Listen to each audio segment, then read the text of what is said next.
Si no, igual me lo van comentando, por favor, ya que no puedo visualizar el tema del chat. A ver, tengo entendido que el módulo que vamos a desarrollar el día de hoy es implementación del proceso de seguridad basada en el comportamiento. Entonces, para ver todo el tema de implementación, ya tengo entendido que la mayoría ha estado viendo qué es el SBC, en qué consiste o no. ¿Me comentan, por favor? Si no es así, para dar un pequeño resumen.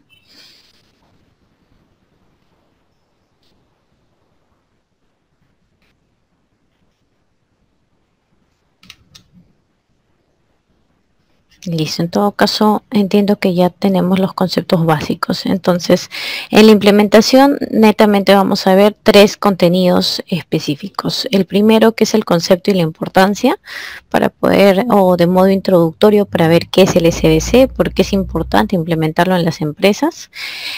Dos, algunas consideraciones previas que tenemos que tener antes de la implementación como tal. Y tercer módulo o tercer submódulo, las etapas del proceso de implementación como tal, pues, ¿no? Entonces, viendo el tema del concepto de importancia, ¿qué es la seguridad basada en el comportamiento?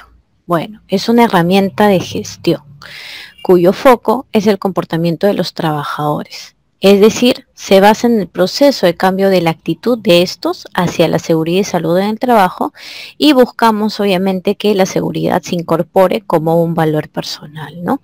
Tengamos en cuenta que el SBC, como su mismo nombre lo dice, ¿no? Seguridad basada en el comportamiento, no sustituye ningún sistema de gestión de seguridad, sistema integrado ni demás.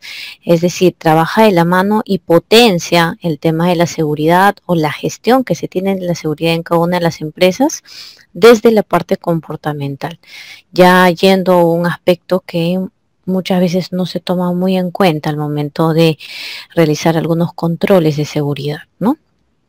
Entonces, ¿por qué suceden los accidentes? Muchos de nosotros, bueno, ya me comentaron sus profesiones, algunos ingenieros, otros todavía egresando de las universidades. Muchas veces nos preguntan por qué suceden los accidentes. Nos hemos topado con accidentes quizás a nivel laboral o también quizás en el ámbito público, ¿no? Accidentes automovilísticos, accidentes domésticos también.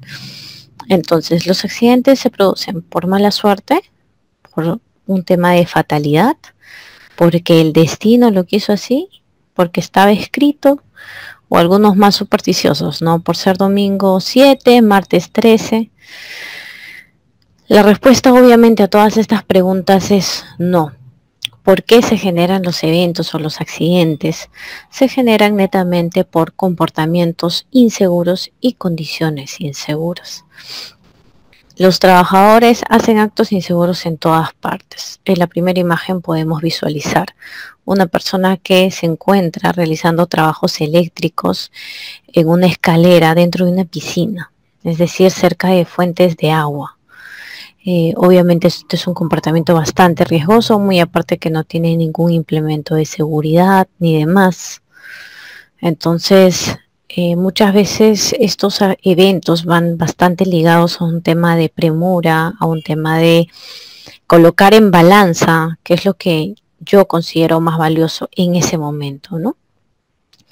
En la segunda imagen también podemos ver que para intervenir un alumbrado público bastante alto, que optan por parchar diversos elementos de escaleras para poder llegar y realizar el trabajo, muchas veces porque se consideran trabajos puntuales, ¿no? Y en la tercera imagen también podemos visualizar a un trabajador que está en un espacio confinado, realizando trabajos manuales sin los EPPs adecuados. Sin embargo, el tema de la condición es bastante evidente, el tema de que el terreno no es estable y tampoco el apalancamiento es el adecuado, ¿no? Entonces, ¿por qué nos accidentamos? Nosotros tenemos que tener presente que las acciones inseguras de cada una de las personas son las responsables de la mayoría de los accidentes. Como pueden ver ahí la imagen que se coloca, ¿no? Detrás de cada trabajador con los EPPs y demás hay personas que responden a un aspecto individual y un aspecto también del medio ambiente. Es decir, aspecto individual en el tema de la personalidad, emociones, sentimientos, la identidad, cómo fue formado desde casa. El tema de la seguridad tiene un impacto bastante importante respecto a la formación que tuvo desde casa. Recuerdo bastante que cuando me inicié en todo este tema del área de seguridad ocupacional, algunos de mis líderes me ponían el ejemplo, ¿no? Cómo tú veías en casa desde pequeño que cambiaban un foco, cómo tú veías que estaban tus instalaciones. Entonces, desde ahí nosotros vamos incorporando algunos conceptos, algunos hábitos respecto a lo que es considerado seguro y lo que es considerado de riesgo, ¿no? Entonces, este entorno individual que cada uno de nosotros tiene va siempre interactuar con el medio ambiente en el que nos desarrollamos, ya sea un entorno social, un entorno familiar o también un entorno laboral. Entonces, la suma de estos dos aspectos, del entorno individual y medio ambiente, son en realidad la motivación que la persona tiene hacia cierto comportamiento, ya sea seguro o ya sea de riesgo. ¿Por qué? Porque muchas veces nosotros a nivel de trabajo nos preguntamos, ¿no? ¿Por qué acá surgen tantos accidentes y en algunas minas no? Y es también por un tema del medio ambiente. Es distinto que una persona, y esto también tiene bastante que ver con lo que es la psicología social, es distinto que una persona con ciertos hábitos y formado de cierta manera vaya a un medio ambiente donde es bastante flexible, donde quizás no hay sanciones por romper ciertas reglas principales e importantes en tema de seguridad. Entonces, y es diferente quizás en algunas minas que son un poco más estrictas, ¿no? Que todo momento tienes que estar con casco si sales de alguna oficina o si te vas a algún área operativa. Los implementos de seguridad básicos, casco, lentes, barbiquejo, zapatos de seguridad son indispensables y a veces también sancionados por estas empresas, ¿no? ¿Por qué? Porque a veces tienen cámaras en distintos lugares y demás. Entonces, el medio ambiente juega un papel bastante importante en el aspecto de modelar conductas, es decir, en que una conducta pueda seguirse propiciando o quizás también pueda encaminarse y cambiar rápidamente, ¿no? Con esto no quiero decir de que vamos a sancionar a todos los trabajadores ni demás, ya que como sabemos el SBC busca un tema de concientizar, pero sí es un aspecto a tener bastante en cuenta, ¿no? Porque nos vamos a ahondar un poco más en lo que son algunas barreras que se pueden encontrar cuando implementamos el SBC, pero desde ya les voy mencionando, ¿no? Si nosotros tenemos una incongruencia en nuestra cultura de seguridad y aquello que fomente el SBC no va a ser exitoso. ¿Por qué? Porque necesitamos estos aspectos vitales de la cultura que aporte y soporte también el SBC. No quiero decir que tengamos ya una cultura interdependiente en temas de seguridad, pero sí que tenga congruencia entre lo que se busca y lo que se permite y se hace, ¿no? Entonces, ¿por qué suceden los accidentes? Cuando se hacen intervenciones en campo, ¿qué es lo que mayormente se encuentra, no? Porque a veces no prestan atención. Algunos llaman exceso de confianza. Yo no uso mucho esa palabra porque va más un tema con negligencia o hasta cierto punto la baja percepción del riesgo. Porque también se generan eventos porque no se siguen las políticas y procedimientos. Eso es un aspecto importante. Por otro lado, también hay personal que por un tema de curiosidad usa equipos, herramientas para los que no está capacitado ni autorizado. ¿Por un empeño de qué? Por un empeño de conocer, de aprender, pero no siguiendo ciertos procedimientos como solicitar a su supervisión el tema de un crecimiento o el tema de quizás ser capacitado y entrenado, ¿no? Y también, ¿por qué suceden los accidentes? Porque no se usa el EPP. Recordemos que el EPP es el último control que se tiene que considerar, ¿no? Primero se tienen que considerar controles más duros en términos de controles de ingeniería, controles administrativos y demás, y el EPP sería aquello que minimiza netamente la consecuencia de la materialización del evento.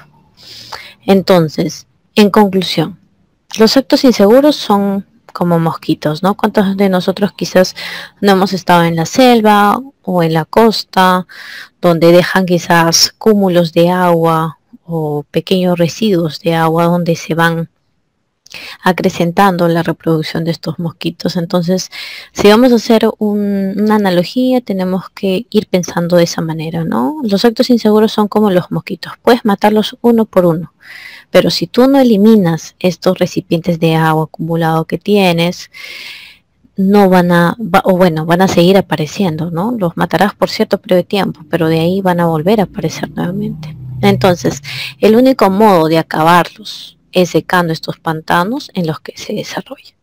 ¿Qué pantanos son estos? Factores de trabajo. ¿Cuántos factores de trabajo influyen en el desarrollo de actos inseguros? Las condiciones inseguras de trabajo también propician. Tengamos en cuenta que no todas las culturas de seguridad son interdependientes, no todos los trabajadores van a venir y van a levantar la mano y van a parar una actividad porque no tienen las condiciones inseguras. Entonces, hay muchos aspectos que nosotros tenemos que tomar en cuenta. Hay algunos trabajadores que van a trabajar independientemente de la condición en la que se encuentran por un tema de necesidad, por un tema de aprobación y demás. También es uno de estos pantanos es las fallas de los sistemas de gestión. Muchos de nuestros sistemas de gestión, ¿cuántos están desarrollados netamente por un cumplimiento legal, por un cumplimiento con la empresa, más no netamente abocados a campo? Factores personales. Aquí hay muchos. Factores personales es un aspecto que se tiene que tomar en cuenta o generar que se tome en cuenta a través de los líderes o supervisores, ¿no? Que ya tienen mayor contacto con el personal, mayor familiaridad, saben mayormente quiénes son los trabajadores que siguen mayormente las directrices que se les brinda. Hay algunas personas que son un poco más intrépidas y demás. Entonces, todos estos aspectos pueden estar propiciando el tema de las condiciones de los actos inseguros.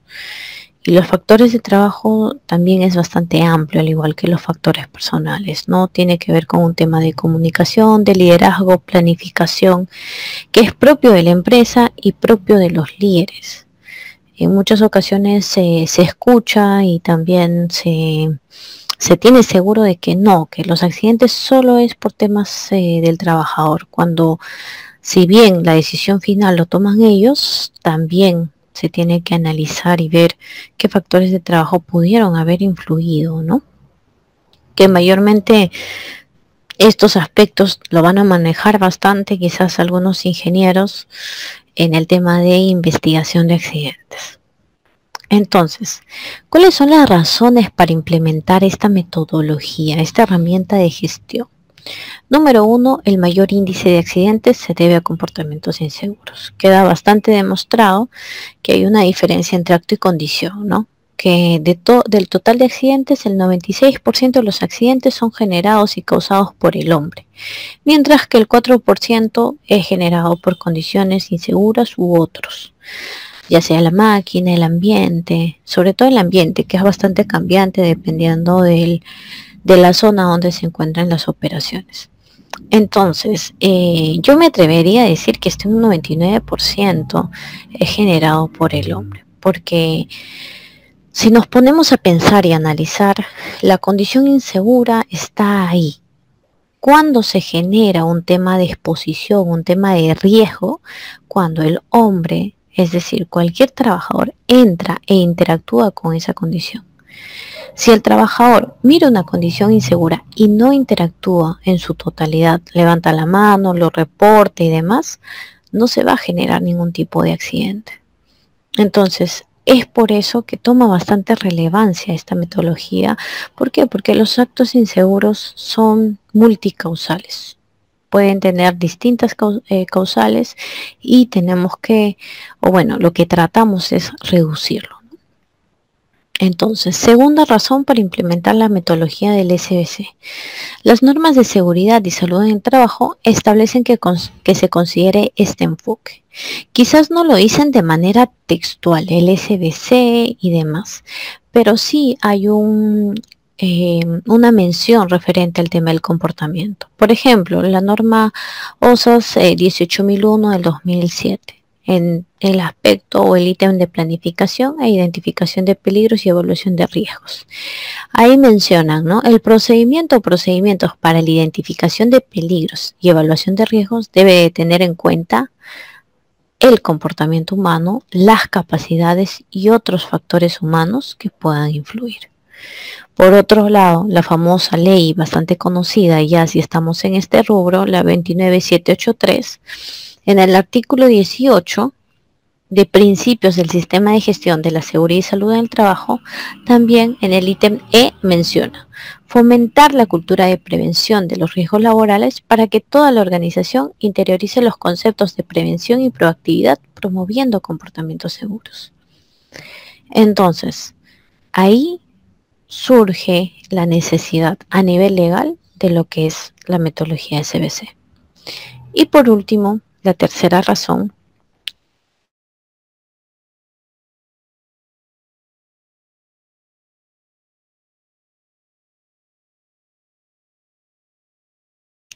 aporta algunos beneficios. Cualificativa de accidentes de trabajo causado por actos de cuenta que el SBC involucra un tema de intervención de conductas inmediatas en campo.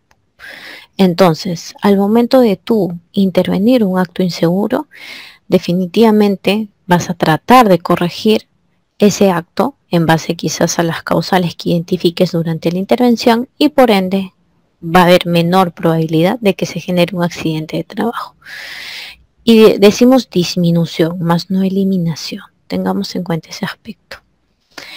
Segundo aporte, estimula un enfoque proactivo que aumenta la participación del trabajador y el sentido de pertenencia. Este enfoque tengamos en cuenta que no es correctivo. Es decir, no esperamos que recién se suscite un accidente para nosotros generar planes de acción en base a lecciones aprendidas, sino que identificamos las conductas críticas en campo de manera preventiva antes que se genere. Y se generan distintas estadísticas relacionadas netamente a las conductas más frecuentes, más críticas que semana tras semana quizás se van presentando en campo en las distintas áreas. Tercer aporte, promueve una cultura de autocuidado. Recordemos que el SBC al momento de intervenir con los trabajadores busca un tema de concientización. Busca basarse en un impacto de las consecuencias que puede tener ese comportamiento inseguro. Entonces, al tratar nosotros e incidir bastante en el tema de la concientización, lo que vamos a generar es que cada trabajador sea más consciente del cuidado personal que debe de tener. Y si eso nosotros lo replicamos y generamos que se multiplique, va a tener un impacto significativo en lo que es la cultura de seguridad. Cuarto aporte, extiende y complementa el proceso tradicional de observación de seguridad. ¿Cuál es el proceso tradicional de observación de seguridad? Lo tradicional mayormente ha surgido relacionado bastante a las observaciones que realizan los ingenieros de seguridad. Entonces, no digo que sea negativo, no digo que sea malo, sino que no lo encausan o no se centran netamente en el comportamiento, se centran en la corrección y obviamente también por un tema de tiempo, se centran en la inmediatez de esa corrección. Entonces, ¿qué es lo que normalmente nosotros tenemos en campo? Tenemos observaciones puntuales de tu casco, tus lentes, tu herramienta, cómo lo vas a hacer de esa manera, hazlo así, bastante directivo, que no incita a lo que es la autoconciencia. Entonces muchos de esos trabajadores corrigen el comportamiento, sí, efectivamente lo corrigen de manera inmediata, pero de manera automática también. Y cuando algo se da en automático y no forma parte de un hábito del ser humano, ¿qué es lo que se genera? Que sea una mejora momentánea y puntual.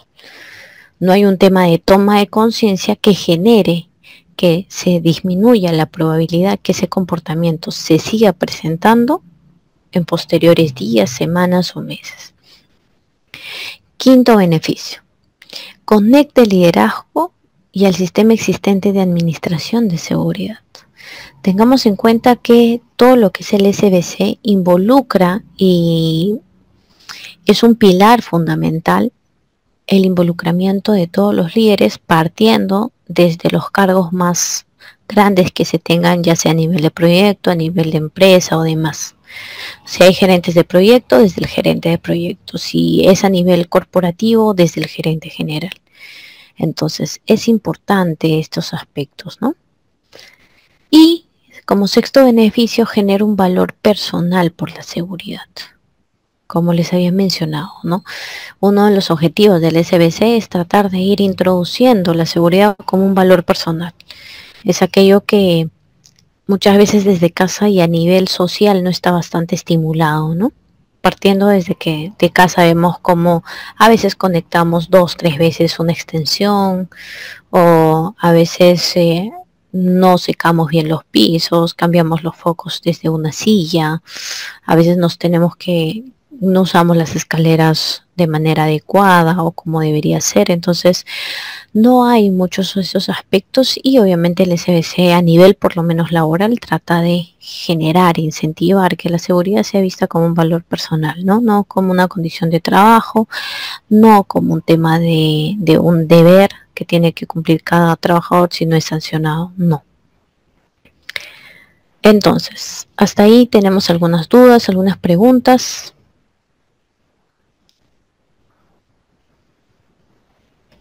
Listo. Entonces pasamos a lo que son el capítulo 2, consideraciones previas. Las consideraciones previas, ¿qué tenemos que tener en cuenta en la implementación del SBC?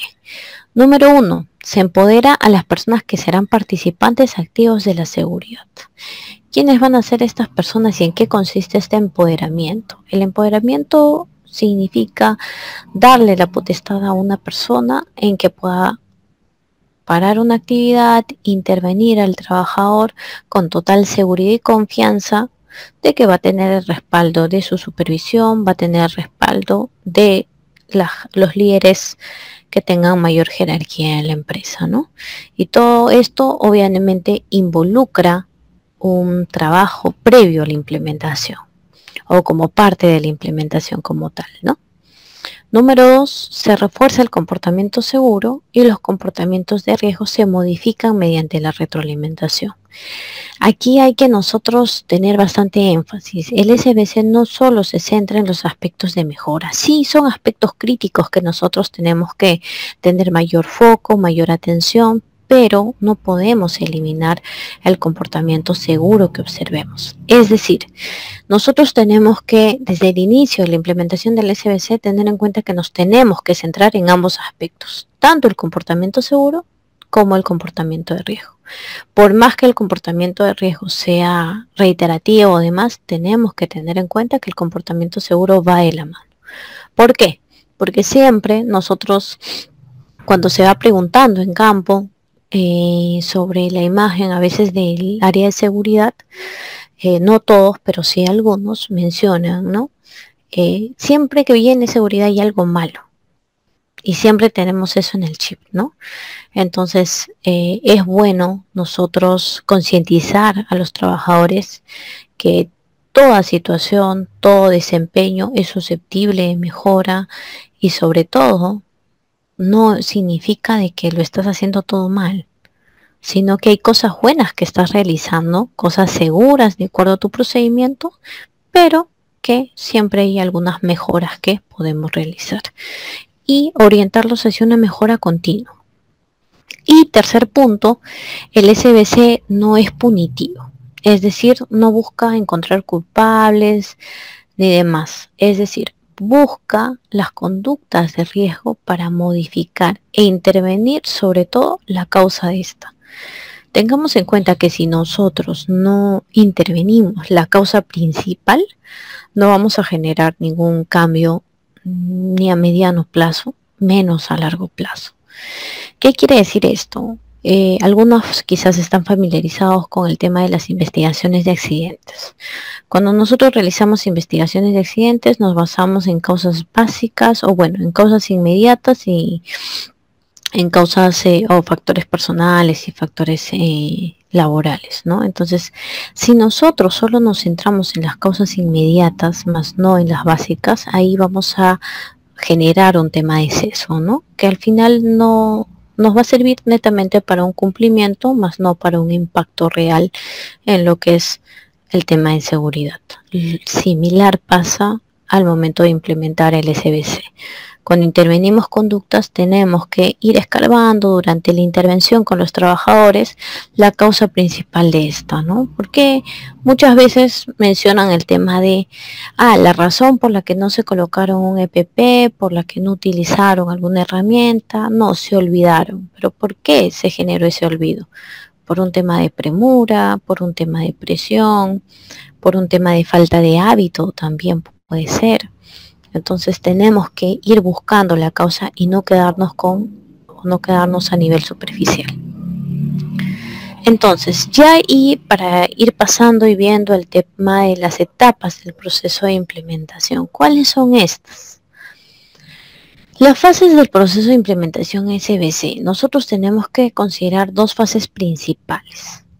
Una fase de implementación, es decir, implementación desde cero, y otra fase de post-implementación. En la fase 1 de implementación, es decir, cuando tú recién vas a incorporar el tema del SBC desde cero, todavía no había habido una iniciativa y si la hubo antes, no ha sido de manera continua. Número 1, se tiene que conformar un comité de implementación. Este comité tiene que ser puestos clave en tema de seguridad, ¿no? Incorporar a la gerencia general o de proyecto, también se tiene que incorporar a la gerencia de producción o al residente del proyecto a nivel obviamente operativo, al jefe de seguridad y obviamente al profesional o los profesionales que se encuentran llevando el tema del SBC, pues, ¿no? Entonces, en esta fase, la gerencia tiene la oportunidad de involucrarse y delegar funciones a las personas. ¿Quién es la persona más idónea para saber qué puestos son los clave? Nuestra gerencia de proyecto. ¿Por qué? Porque ellos saben cuáles puestos son los principales y pueden tener mayor impacto a nivel operativo y obviamente a nivel de seguridad, ¿no? Entonces, se considera un trabajo de difusión y aclaración de metodologías a emplear. Acá nosotros tenemos que involucrar a nuestra gerencia desde el punto de que tome conocimiento de cuál es el SBC que se maneja, cuáles son las características que va a tener, cómo se va a implementar, qué impacto buscamos tener, qué solicitamos a modo de esfuerzo conjunto para poder llevar de manera idónea esta metodología en campo, ¿no? Entonces, este es un paso primordial. ¿Por qué? Porque si nuestra gerencia no está involucrada, lo más probable es que esta metodología quede solo en un intento más, ya que necesitamos que nuestra gerencia no solo se involucre y nos preste un apoyo, un respaldo a nivel general y visible, sino que también vaya en concordancia con lo que nosotros buscamos, ¿no? ¿Por qué? Porque obviamente no vamos a tener un impacto positivo si es que nuestra gerencia nos apoya, nos respalda en distintas reuniones y demás, pero es el primero que no está utilizando los implementos de seguridad o que está caminando por cualquier parte del área operativa sin respetar accesos peatonales ni demás. Entonces, el involucramiento de la gerencia tiene que ser de manera completa e íntegra. Y nosotros tenemos que ir propiciando eso poco a poco, ¿no? Paso 2 dentro de esta primera fase de implementación, la identificación y conformación de lista de comportamientos críticos. Tengamos en cuenta que este comité que habíamos nosotros elegido en la etapa previa, ahora en esta etapa tiene que ayudarnos y generar esfuerzos para identificar qué comportamientos serían los críticos de alto riesgo y también obviamente los comportamientos seguros, pues, ¿no? Y cuál va a ser el resultado de esta reunión de identificación y conformación, que a veces no solo es una, pueden ser varias, dependiendo de la cantidad del comité, dependiendo de las operaciones también donde se va a aplicar el SBC, ya que distinto tipo de operaciones tienen distinto también nivel de dificultad, ¿no? Bueno, aparte de dificultad, también mayor detalle. ¿Cuál va a ser el resultado de esta etapa número 2? el instrumento de observación conductual, es decir, las famosas cartillas SBC, que me parece que lo han visto en el módulo anterior. Entonces, si bien nosotros podemos tener un modelo, es importante que este sea ajustado en base a la realidad del proyecto y con los miembros del comité SBC. ¿Para qué? Para que esté un poco más ajustado y que al final no hayan observaciones relacionadas a que el instrumento no aplica o el instrumento no es el idóneo para las operaciones ni demás.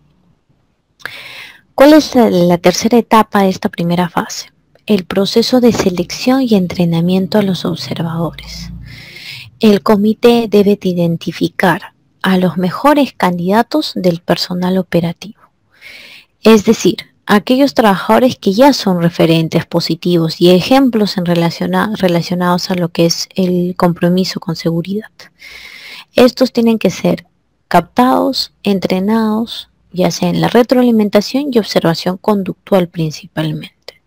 Tengamos en cuenta que por eso es importante que nuestro comité sea básico y puntual y se involucren también áreas operativas, ¿no? Porque ellos conocen más al personal operativo. Es bueno que ellos también formen parte de la selección de estos observadores. ¿Para qué? Para que también se genere un tema de el involucramiento íntegro y por ende va a decantar también en el involucramiento de la metodología, ¿no?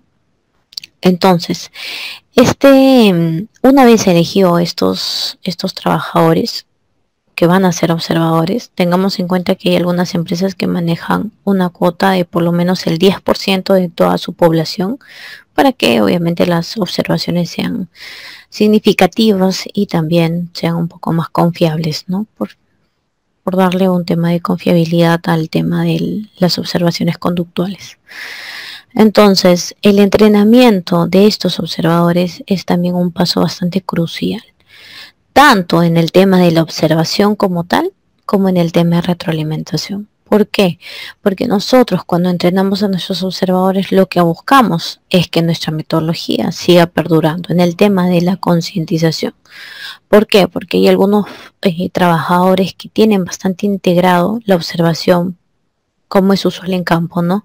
Esto está mal, corrígelo y ya está.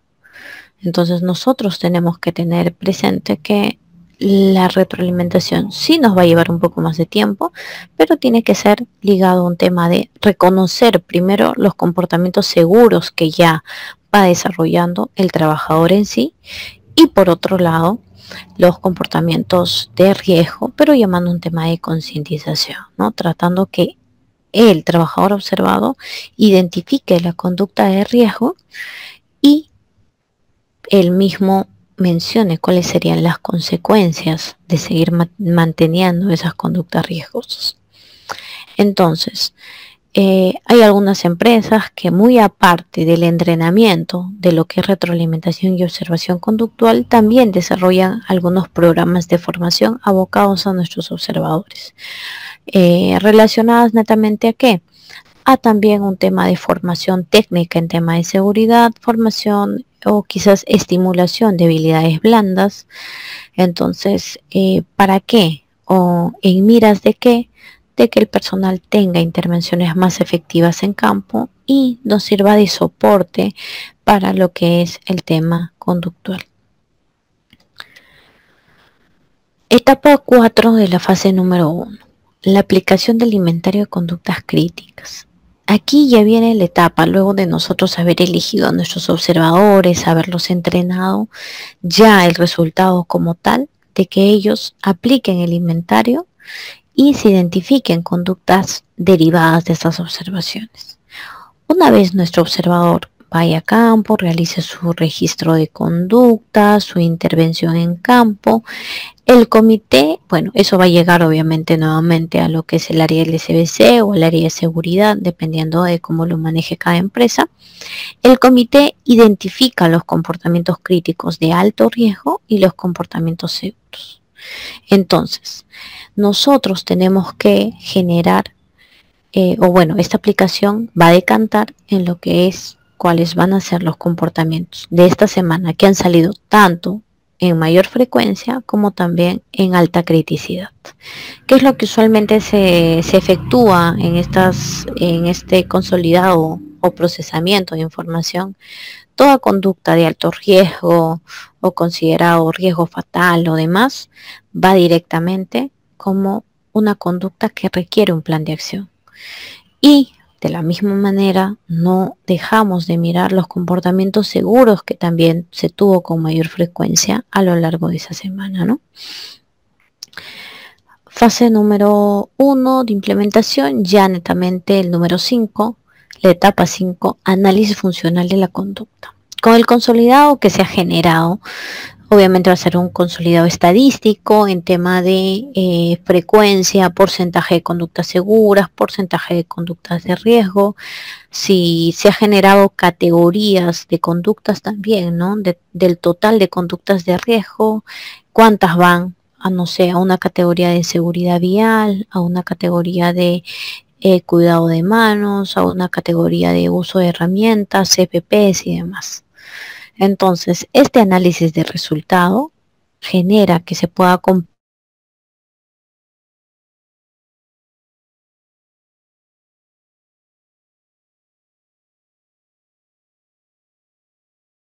la frecuencia tanto de conductas de riesgo. Trata de investigar la causa raíz en barreras que están o que impiden el cambio del comportamiento. Como les mencioné, ¿no? Ahí nosotros tenemos que centrarnos bastante en la labor que va a desarrollar nuestro observador. Es por eso importante que nuestro observador sea formado de una manera adecuada en el tema de observación y registro.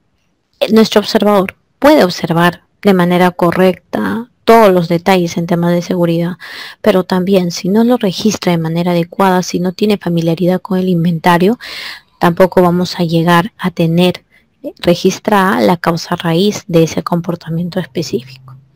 Entonces, una vez identificada la barrera que impide el cambio, ¿qué es lo que se va a generar? La etapa 6 de intervención netamente. Semanalmente se presentan consolidado de los observadores, los responsables del comité, las áreas involucradas. ¿Para qué? Para planificar actividades. ¿Qué actividades? Planes de acción que controlen estos comportamientos críticos y de la misma forma estos resultados se difunden y tienen que ser de conocimiento general sobre cuáles conductas han ocurrido durante la semana. ¿Por qué es importante el conocimiento general de estas conductas? Porque al momento nosotros de difundirlo también va a tener un efecto preventivo, ¿no? Si ya más o menos se han identificado conductas de riesgo y quizás algún trabajador toma conocimiento de ello, va a tener un poco de mayor cuidado en ese tipo de trabajos. Siendo la etapa 7 el tema del seguimiento. Semanalmente el comité verifica los resultados obtenidos y los contrasta con la semana anterior, verificando si las acciones tomadas fueron las acertadas o no. ¿De qué manera se va a saber si fueron acciones acertadas? Uno, por el tema de la disminución de la frecuencia de conductas y otro, por quizás también la presentación de esa conducta de manera reiterativa semana a semana. Entonces, si vemos una conducta que se está presentando de manera reiterativa, ahí tenemos que hacernos la pregunta si la acción que se tomó fue la acertada y en base a la barrera comportamental identificada.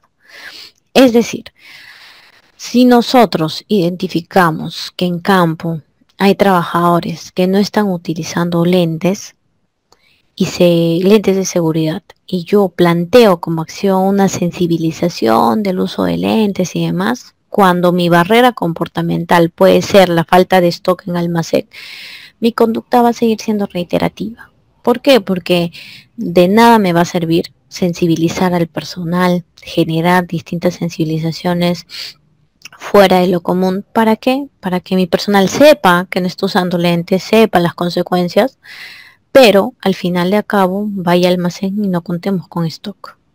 Entonces es importante que cada acción que nosotros tomemos en base a las conductas encontradas sean en realidad plasmadas y orientadas en base a la barrera comportamental que se identificó para tener mayor efectividad, sobre todo se mantenga a lo largo del tiempo. Entonces, la fase número 2, el tema de la post-implementación. Tengamos en cuenta que la fase 1 de implementación es cuando yo voy a ir a implementar el SBC desde cero, formando a mis observadores y demás. La post-implementación viene como una especie de mantenimiento del programa. Tengamos en cuenta que el programa no es como un sistema de gestión que tú ingresas, lo plasmas, ingresas los datos y ahí queda. No, tiene que tener un proceso cíclico de revisión también. ¿Qué involucra este proceso de post-implementación? Número 1, la actualización del inventario de conductas críticas. Cuando una conducta segura alcanza el 100% por 6 meses, debe retirarse del inventario. Nuestra teoría nos dice esto, que es importante la actualización del inventario de conductas críticas. Sin embargo, nosotros tenemos que evaluarlo. ¿En qué sentido? En el sentido de qué tan fuerte y qué tan interdependiente es mi cultura de seguridad. Si es interdependiente o ya cercano a esa etapa, sí puedo aplicar este paso de la post-implementación. Si no, yo recomendaría a nivel personal todavía no. ¿Por qué? Porque hay algunas conductas que todavía pueden quizás mejorarse a corto plazo, mediano plazo, pero de ahí puede volver a aparecer. Y si es una conducta de alto riesgo y no figura en mi inventario, ahí genero un tema de duda por parte de mi observador de cómo registrarlo, de si lo reporto o no lo reporto. Por otro lado, también a veces es un poco complicado hacer esta actualización del inventario cada 6 meses. ¿Por qué? ¿Por qué motivo? Quizás por la magnitud de la empresa, se generan bastantes formatos. Entonces, esta parte de la post-implementación tendríamos que evaluarlo y someterlo en base a la realidad de cada empresa o proyecto, ¿no? La etapa número B. Observaciones conductuales. Tenemos que tener en cuenta que el reforzamiento de las conductas seguras, la retroalimentación y la modificación de conductas de riesgo es un factor bastante primordial en lo que es el SBC. Tengamos en cuenta que hay distintos tipos de reforzamiento de conductas seguras. ¿Qué es lo que a veces el error que se comete en lo que es el SBC? El tema de dar reconocimientos, incentivos en forma de regalos sin ninguna razón, sin ningún motivo, de manera bastante frecuente, generando así un condicionamiento en los trabajadores. Entonces ya no participan del programa, ya no realizan o ya no se comprometen con la seguridad por un tema de valor personal, por un tema de convicción, sino realizan todo ello, o lo antes mencionado, por un tema de obtener un regalo. Entonces nosotros tenemos que tener en cuenta que el reforzamiento que nosotros utilicemos no es malo si se sabe realizar o generar de manera oportuna. ¿Y cuándo es de manera oportuna? Cuando tú das incentivos a trabajadores que están realizando un aspecto adicional a lo que sus funciones demandan, o están generando quizás una mejora en el tema del proceso de trabajo que hace que el trabajo sea más seguro y disminuye algún riesgo. Entonces, otro aspecto a tomar en cuenta también en el tema de reforzamiento.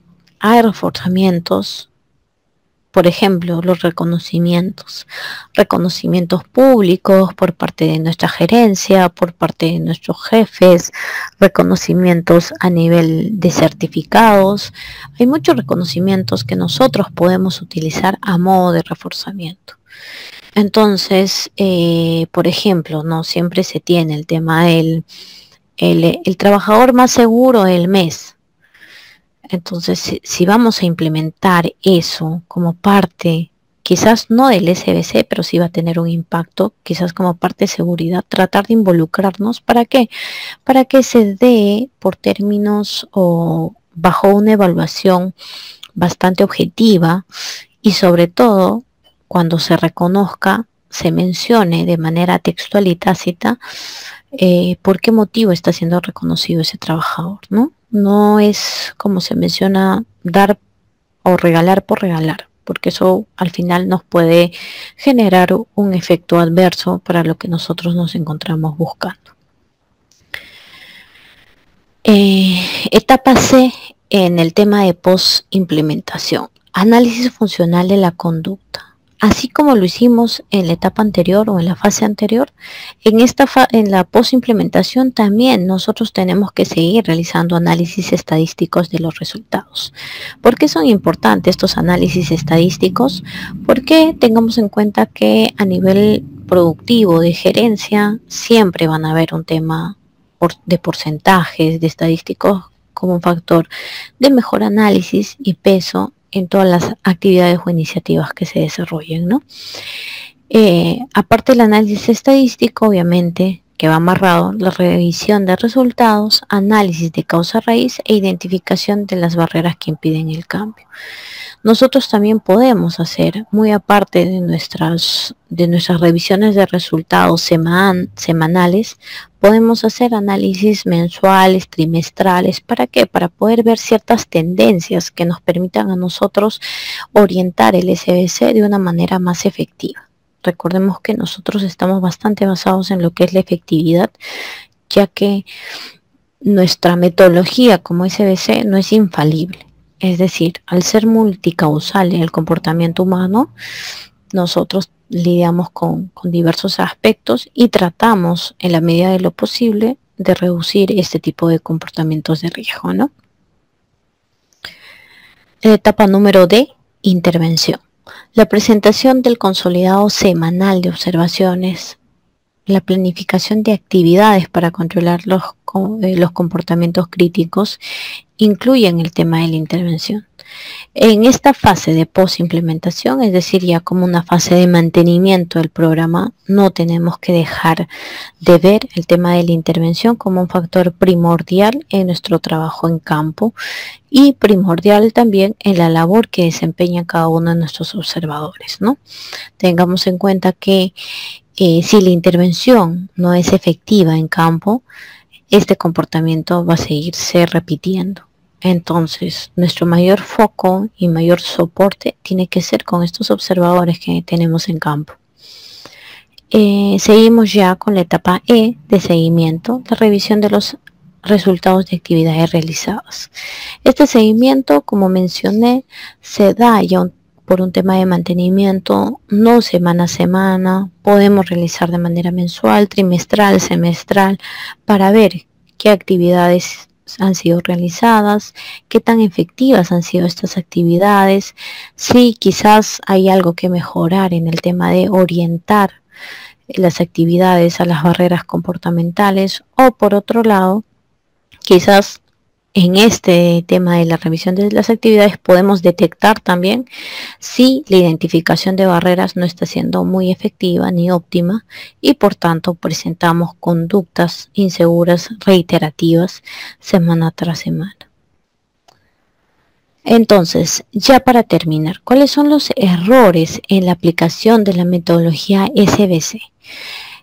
Bueno, de errores hay muchos en realidad y nos podemos tomar quizás el día mencionándolos, pero a nivel organizacional y de manejo de la metodología podemos resaltar 4 errores principales que es vital que nosotros tomemos atención. ¿Para qué? Para que esta metodología al final de cuentas se desarrolle y genere un valor agregado a la empresa y también un beneficio para los trabajadores en cuanto al tema del autocuidado. El primer error es lo que mencionaba principalmente, cuando no hay un compromiso gerencial visible y demostrado, es un fracaso seguro. ¿Por qué? Porque muchos va a tomar o va a impactar la imagen que se dé en tema gerencial con el SBC. ¿En qué sentido? En el sentido de que no hay un compromiso alineado a nuestro objetivo, ¿no? Si nosotros como SBC tenemos el objetivo de fomentar las conductas seguras en campo y disminuir las conductas de riesgo, y nuestro gerente general, nuestro gerente de proyecto, nuestro jefe de seguridad va a campo, camina por donde sea, no usa los implementos de seguridad, o por otro lado quizás direcciona al personal saltándose muchos pasos de seguridad sin hacer los documentos de gestión y demás, obviamente que se va a generar una disonancia cognitiva en todo el personal. ¿Qué quiere decir? El personal va a decir, pero ¿por qué a mí me mencionan el tema de seguridad, que me tengo que cuidar y demás? Pero viene mi jefe y me dice, no, lo haces así porque lo haces. Sin los EPPs, sin el tema de las herramientas, equipos adecuados y demás. Entonces tenemos que prestar bastante atención a este aspecto importante también.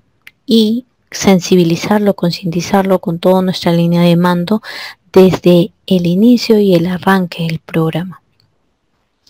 Error número 2, cuando no se tiene un enfoque práctico, es un ejercicio teórico. El SBC no tenemos que, la teoría obviamente nos va a servir bastante y nos va a servir de base para la implementación, para la aplicación, para el mantenimiento del programa en el tiempo y demás. Pero al momento nosotros de ejecutarlo tenemos que ser bastante prácticos en lo que buscamos y en cómo lo hacemos. Entonces, si yo me pongo a ser muy específico en tema teórico, más aún con los observadores, lo que voy a generar es mayor confusión, más no un entendimiento como tal. Por ejemplo, ¿qué es lo que se recomienda? Que al momento de formar a los observadores tengamos una parte teórica muy sencilla de familiarización con la cartilla, porque los trabajadores operativos ya son expertos técnicos en la labor que desempeñan. Entonces, ¿qué es lo que se recomienda? Que estos espacios de formación sean realizados netamente en campo, sea un acompañamiento de las observaciones, de las intervenciones. ¿Para qué? Para que tenga un enfoque un poco más práctico y no solo teórico. Porque muchos observadores te van a poder entender a la perfección en una sala con tu proyector y demás, pero al momento de realizar la intervención y observación en campo, ahí surgen bastantes dudas y consultas. Entonces es importante tener en cuenta este aspecto. Error número 3, cuando la modificación de comportamientos no se aplica correctamente, es manipulativa. Como les mencionaba anteriormente, ¿no? En el tema del reconocimiento de comportamientos. Yo no voy a reconocer un comportamiento un día sí, un día no, un día de una manera, otro de otra manera, no. Tenemos que tenerlo un poco estructurado de tal manera que generemos una unificación y no se genere esta sensación de que es manipulativa. ¿Qué es lo que pasa en algunas empresas? El personal está desmotivado, ya, regalemos, y realizan regalos o realizan más reconocimientos por comportamientos seguros, que en realidad son lo mínimo indispensable que tiene que realizar el trabajador, ¿no? Entonces, ahí es donde se genera esta percepción de que el comportamiento es manipulado, cuando no debería ser así.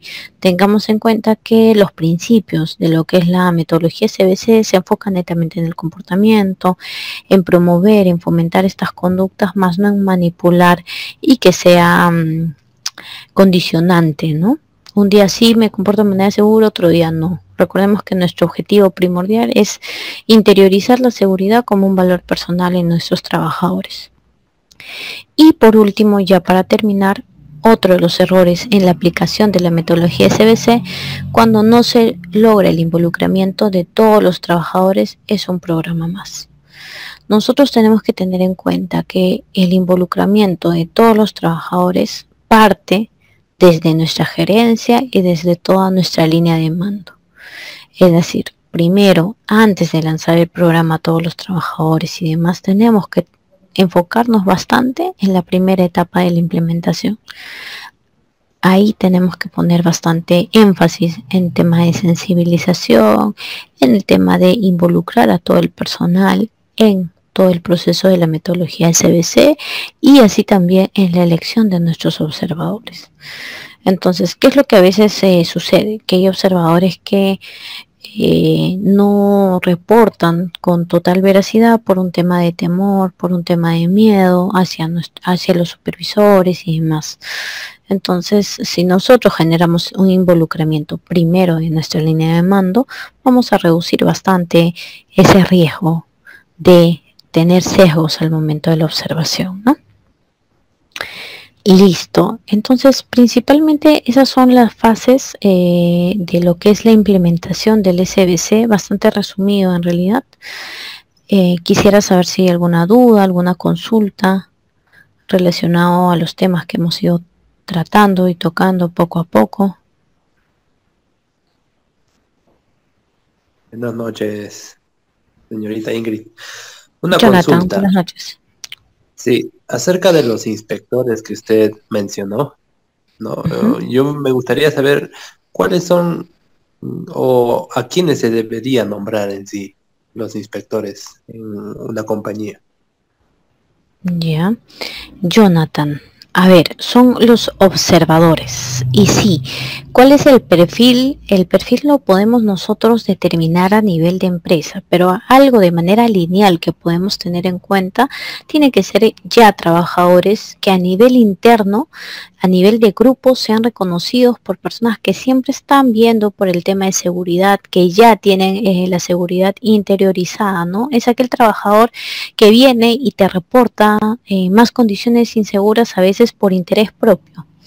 A veces lo reporta a su supervisión, a veces al supervisor de seguridad. Entonces son esos trabajadores que ya tienen iniciativas en seguridad. Y sí, sería bueno captar a ellos primero, ¿no? ¿Alguna otra consulta, Jonathan?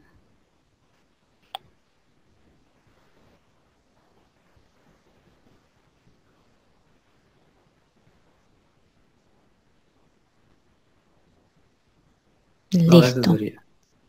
Listo, Jonathan, gracias. ¿Alguna otra consulta que puedan tener referente a lo que es la implementación del SBC como tal?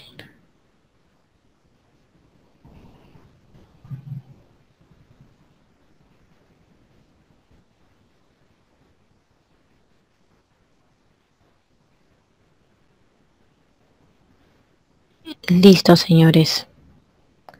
Si ya no hay más dudas o consultas, podemos dar terminada la sesión.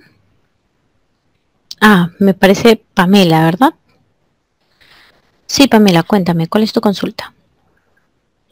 Buenas noches. Estuve escuchando en que se hace un análisis funcional de las diferentes conductas de los colaboradores. Quisiera saber si nos podría usted explicar un poquito más a fondo, quizás mostrándonos el formato, cómo se llena. Mi persona es psicóloga, recién estoy pues en este mundo del SBC y el análisis funcional me causa curiosidad, ¿no? Porque si bien lo manejamos en otros aspectos, es la primera vez que escucho pues que se utiliza en el campo de ocupacional, ¿no?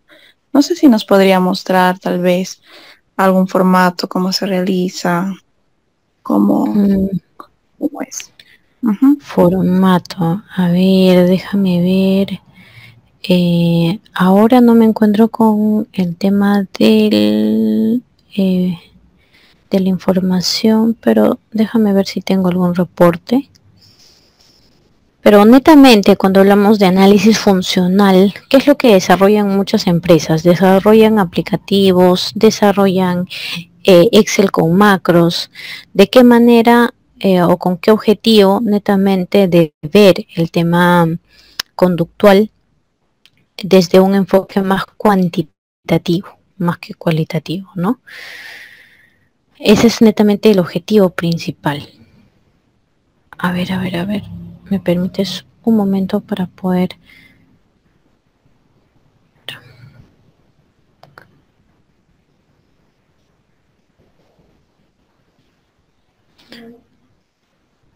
A ver, Pamela, ¿tú has estado ya implementando este tema del SBC o todavía están evaluando en miras de implementación?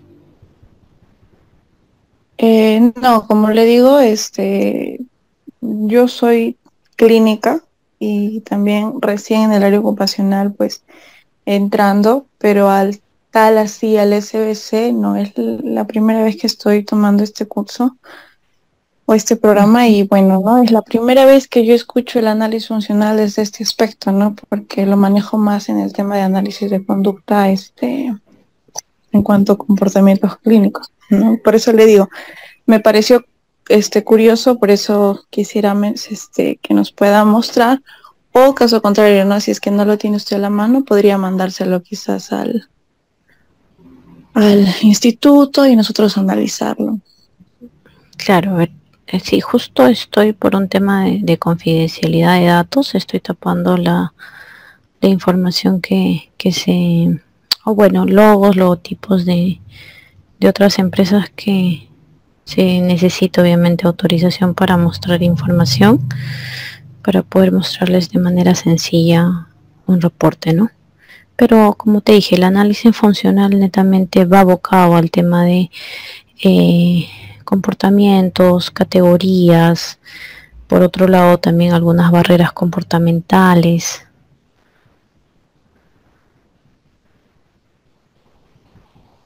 Ya, a ver, ahora lo presento. ¿Me confirmas, Pamela, si se puede ver? ¿Se puede ver? Sí, ya, por ejemplo, este es un ejemplo de reporte que se maneja semana a semana, ¿no? Cuando hablamos de análisis funcional, hablamos netamente de tema de frecuencias. ¿En qué sentido? Cantidad de comportamientos seguros, de riesgo, porcentajes. Cada empresa tiene un índice de comportamiento de riesgo máximo que busca alcanzar. Por otro lado, aparte de también temas estadísticos, se puede ir manejando semana a semana. Por ejemplo, este resultado que les voy mostrando es de marzo a abril, en ese interín, ¿no? Entonces, semana 1, semana 2, semana 3, semana 4, de esa manera vemos cierta tendencia en el índice de comportamiento de riesgo.